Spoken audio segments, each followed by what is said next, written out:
disconnected.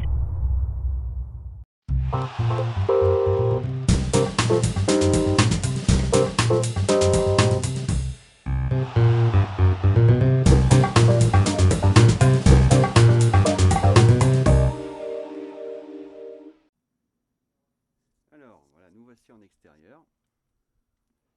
Donc on est en 1080p, 30 images par seconde, en mode wide. Et au niveau de l'audio, donc on est en basse sensibilité, en là-haut. Donc voilà les prises de vue. Donc je vais filmer un peu le ciel pour voir la réaction de l'objectif par rapport au soleil et par rapport au changement de température. Voilà. On va s'approcher d'un objet, une moto, ça tombe bien, pour voir le focus automatique, sa réactivité.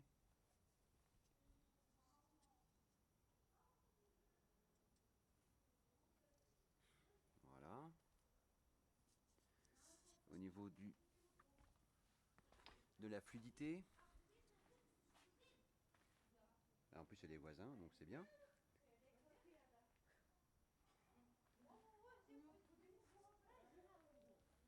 Voilà.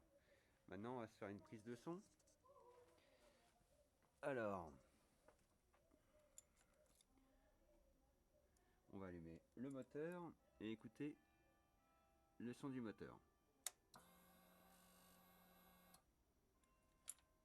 Are you ready? Go.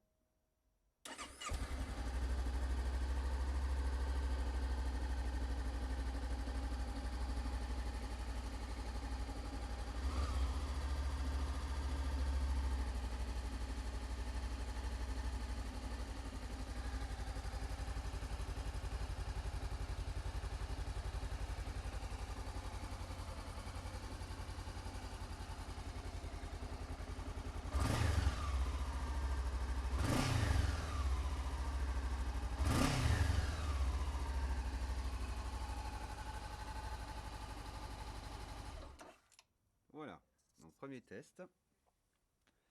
Et on va s'en faire un deuxième. Hein. Allez, à tout de suite.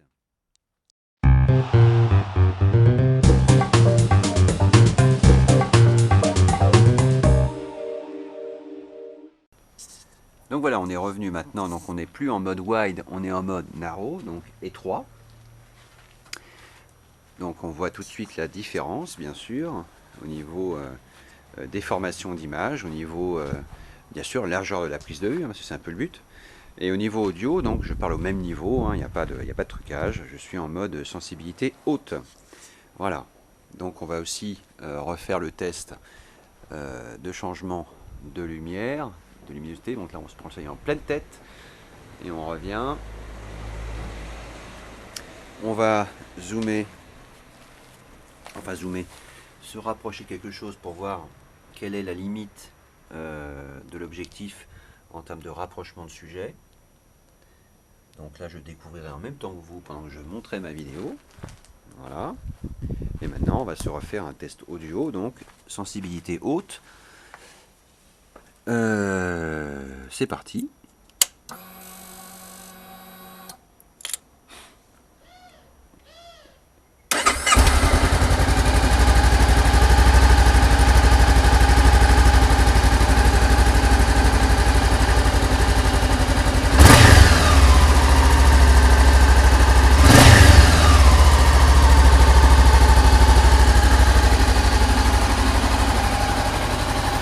Donc voilà, là on est, imaginons qu'on comment dirais-je, on n'est pas relié avec un kit Bluetooth directement sur la caméra. C'est comme ça qu'on entendrait ma voix quand je serai à l'arrêt sur ma moto. Donc là aussi, hein, parce que par rapport à mes anciennes vidéos, il y aura un souvenir immédiat, savoir déjà si, ne serait-ce que comme ça, la Sena Prism marche mieux que la SJ4000 que j'avais. Voilà. Là je pense que si on m'entend encore, c'est déjà miraculeux. Voilà. Donc pour le premier test, donc on va s'arrêter là.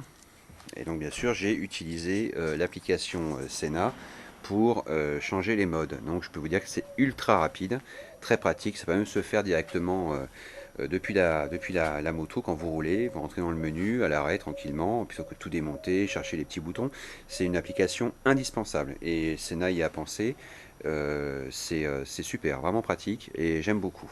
Voilà, donc maintenant je vais vous laisser et puis on va revenir dans mon bureau pour finir cette première partie de review.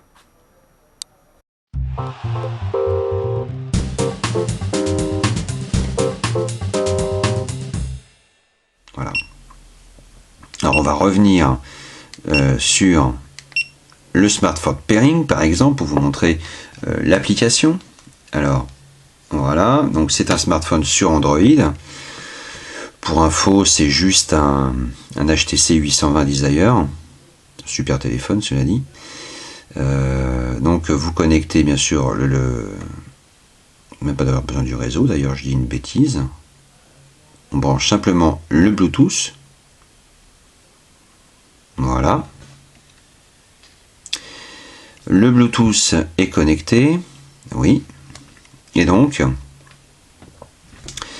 là, on va activer le pairing. Voilà, pairing. Et quand on va dans les réglages du Bluetooth, il y a un moment où vous allez voir apparaître, bon, j'ai déjà pairé mon SMH 05, rechercher des périphériques. On va le faire en temps réel. Donc là, il est en train de chercher.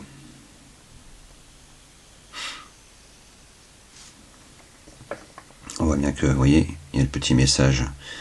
Voilà, Sena Prism version 1.1, enfin version 1.0, 1.000. Je paire, voilà, c'est pairé, nickel. Maintenant, je quitte ma zone de réglage, je vais sur Sena Prism, voilà. Oui, pardon, il faut Internet. Ah, excusez-moi, il faut Internet. Alors, tu veux Internet? Eh ben, on va te mettre Internet, il n'y a pas de problème. Voilà. Donc, le firmware est noté ici. On voit le 1.000. Ici, on a directement le Quick Guide et surtout le User Guide. Donc là, c'est le gros PDF dont je parlais tout à l'heure, qui est directement sur l'application. C'est top aussi, on n'a pas à télécharger tout le temps. Donc, on va dans les réglages. Et là, on voit effectivement, vous voyez, résolution. Donc on a le choix, on a différents types de réglages qu'on a vu tout à l'heure.